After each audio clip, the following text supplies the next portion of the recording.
पूछना चाहते हैं खट्टर साहब बोए क्या, बताओ क्या बोए। कहता है कि ढैंचा लगा लो, बाजरा बोलो, मक्का बोलो।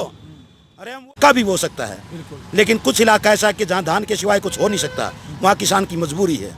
इसलिए ये जो तुगलकी फरमान है इसको वापिस लिया जाए। जब भारद्वाज और आप इस समय ग्राउंड मीडिया देख रहे हैं, ग्राउंड से जुड़ी हर खबर आपके सामने लेकर के आ रहे हैं। एक बार फिर हमारी टीम यहाँ जींद में पहुंची और किसानों की जहाँ यदि समस्या की बात करते हैं, लगातार जब से देश के अंदर कोरोना वायरस की वैश्विक महामारी फैली है, चाहे लॉकडाउन की बात करें, गेहूँ की बात करें, उस टाइम से लेकर के आज तक किसानों की जो समस्याएं लगातार बढ़ती जा रही है। एक बार फिर यहाँ पर जो किसान इकट्ठा हुए हैं, क्या समस्याएं पूछते हैं। हमारे साथ प्रधान है, क्या नाम है जी आपका? फूल सिंह शौकंद। फूल सिंह जी, क्या समस्या है आज, किस तरह से यहाँ पर आंदोलन की तैयारियाँ हो रही हैं? ऐसा है कि किसानों के साथ इस देश के अंदर जो व्यवहार किया जा रहा है, जी, केंद्र की सरकार द्वारा और राज्य की सरकार के द्वारा, बहुत ही भद्दा मजाक किया जा रहा है। अभी बड़ा बुरा वक्त था, देश के अंदर कोरोना की महामारी थी जी।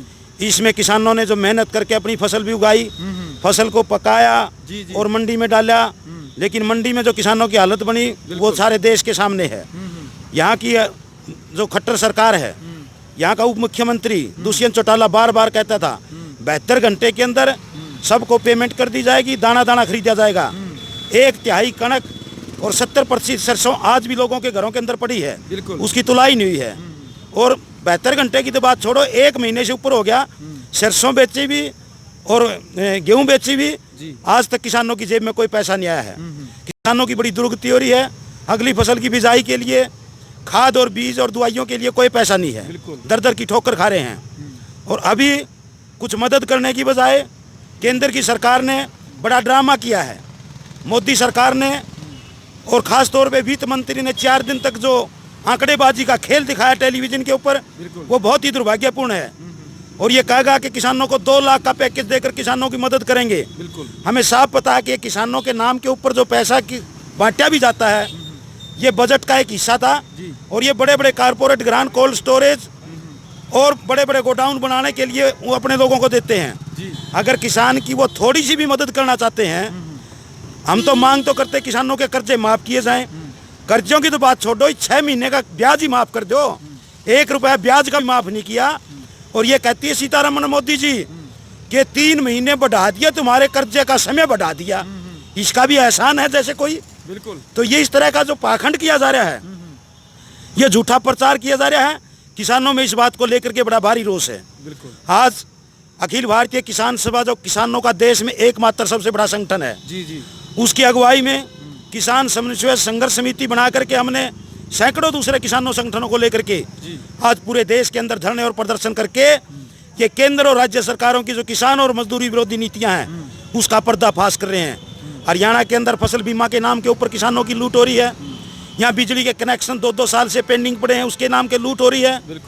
और हालत तो अब ये पहुँचेगी कि ट्यूबवेलों के कनेक्शन देने की बजाय केंद्र की सरकार ने मसौदा तैयार कर लिया है बिजली के निजीकरण का। और अगले जो मानसून सत्र आएगा, इसमें ये बिल पेश होने को जा रहा है। और ये काला बिल जिस दिन पास हो जाएगा, ना केवल किसानों को 8 रुपये प्रति यूनिट मिलेगी और घरेलू उपभोक्ताओं को भी 9-10 रुपये प्रति यूनिट मिलेगी। तो इसलिए आज किसान सभा पूरे देश के अंदर इस काले कानून का विरोध करती है। और देश के अंदर बिजली के कर्मचारी और अधिकारी इस बात को लेकर के आंदोलन करने का मूड बना रहे हैं, हम उनका साथ देंगे। यहाँ पर हरियाणा के अंदर अब जो हालत देहात की है, आप देखिए बहुत से गांव के अंदर पीने का पानी नहीं है। तालाब सूखे पड़े हैं, सरकार को कोई चिंता नहीं है। हर रोज यहाँ का प्रशासन केवल वीडियो कॉन्फ्रेंसिंग करके और अखबारों में बयानबाजी कर रहे हैं। ये बड़े धांधलेबाजी चल रही है। पिछले दिनों यहाँ मजदूरों के साथ जो हालत हुई, यहाँ पर मजदूर संगठनों ने 2000 मजदूरों को जींद के अंदर 300 मजदूरों को खाना दिया। किसान सभा ने देहात के अंदर 100 क्विंटल के करीब अनाज इकट्ठा करके उन लोगों की मदद की। लेकिन प्रशासन केवल फोटो तरवाते हैं, ये ठीक नहीं है। ज़मीन के ऊपर काम करे। आज ज़रूरत इस बात की कि ड्रेनों की और माइनरों की सफाई करवाई जाए। आज मजदूरों को काम दिया जाए मनरेगा के तहत, उनके दिन और दिहाड़ी बढ़ा करके खेती के साथ जोड़ा जाए, ताकि उनका भी गुजारा हो सके और किसान की भी आगे फसल की बिजाई हो सके। वरना प्रवासी मजदूर जाने के बाद फूल सिंह जी, अभी जैसे बैनर पकड़ा हुआ कि धान की बुआई पर लगाए गए हिटलर फरमान को वापस लो, ये क्या मामला है? इसके ऐसा है कि खट्टर की सरकार जी गेहूं और धान की खरीद से पीछे हटना चाहती है जी जी और ये कहती है कि भाई माँ को बच्चा ही ना पैदा होने दो, माँ को ही मार दो। कि धान की बुआई निकलनी 22 ब्लॉकों के अंदर है और बहाना क्या बनाते हैं कि जल स्तर नीचे जा रहा है। अरे जल स्तर तो ऊपर ले आने के लिए किसान सभा ने हरियाणा के अंदर एक मांग उठाई थी आज से 30 साल पहले। दादूपुर नलवी नहर की मांग किसान सभा ने उठाई थी। बिल्कुल हमारी मांग तो थी कि उसको आगे खरका तक बढ़ाया जाए और ये खट्टर की और मोदी की सरकार ने उस नहर को ही मुंदवा दिया जो 5 जिलों की जीवन रेखा थी, जहां पानी का स्तर ऊपर आता, बारिश के मौके पे जल स्तर ऊपर आता, धान की बिजाई होती, पूरे हरियाणा को पानी मिलता, उसको बंद करवा दिया जी। तो हम ये कहते हैं कि ये इस किस्म के जो फरमान जारी कर रहे हैं, हम ये पूछना चाहते हैं खट्टर साहब बोए क्या, बताओ क्या बोए? कहता है कि ढैंचा लगा लो, बाजरा बोलो, मक्का बोलो। अरे हम वो भी बोलेंगे, लेकिन आज जो ज़मीनों के ठेके हैं धान के इलाके में औसतम 55-60 हज़ार रुपये किला का ठेका है। बिल्कुल हम तो कहते हैं कि पूरी साल का नहीं 6 महीने का कम से कम 20,000 रुपये मदद किसान की प्रति एकड़ कर दी जाए और जो फसल खट्टर बोना चाहता है किसान बोने के लिए तैयार है, लेकिन इस बात की गारंटी हो कि सरकार उसका बीज दे और पैदा होने के बाद उसकी न्यूनतम समर्थन मूल्य के ऊपर सरकारी खरीद की गारंटी हो। तो आज किसान बाजरा भी बो सकता है, आज मक्का भी बो सकता है, लेकिन कुछ इलाका ऐसा है कि जहाँ धान के सिवाय कुछ हो नहीं सकता, वहाँ किसान की मजबूरी है। इसलिए ये जो तुगलकी फरमान है इसको वापस लिया जाए और किसान सभा पूरे प्रदेश के अंदर खास तौर पे जो धान का इलाका है, कुरुक्षेत्र, करनाल और कैथल, सिरसा, फतेहाबाद के इलाके में हम लगातार इसके ऊपर आंदोलन चलाएंगे। जिला जींद के अंदर भी नरवाना ब्लॉक इसमें शामिल किया गया है, हम नरवाना के अंदर भी लगातार इसको लेकर के आंदोलन चलाएंगे। तो इन बातों को लेकर के आज पूरे देश के स्तर के ऊपर किसान सभा, जो किसानों का एक बड़ा संगठन है पूरे देश के अंदर, धरने और विरोध प्रदर्शन इस कोरोना की महामारी में मजबूरी में हम सामाजिक दूरी ना बनाते हुए, बल्कि सामाजिक दूरी बनाने की जरूरत नहीं, सामाजिक तौर पर तो आज नज़दीक आने की ज़रूरी है, शारीरिक दूरी बनाने की ज़रूरत है।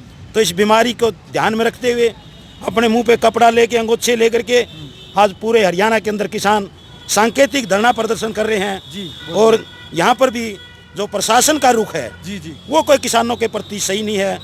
आज हमारी मांग है कि तुरंत पेमेंट करवाई जाए, गेहूं का उठान करवाया जाए, नाले और ड्रेनों की सफाई करवाई जाए, पीने के पानी की व्यवस्था की जाए और ये फसल बीमा के नाम के ऊपर जो प्राइवेट कंपनियां लूट मचारी है उनके ऊपर अंकुश लगाया जाए और जिन्होंने भी हेरा फेरी की है पीछे मजदूरों की मदद करने के नाम के ऊपर जो राशन बांटा गया है उसको खुले तौर पर जनता के बीच में लाया जाए कि कितना राशन कहाँ बांटा, किसको दिया गया है, ताकि भ्रष्टाचार का भांडा फूट सके। जी बहुत बहुत धन्यवाद।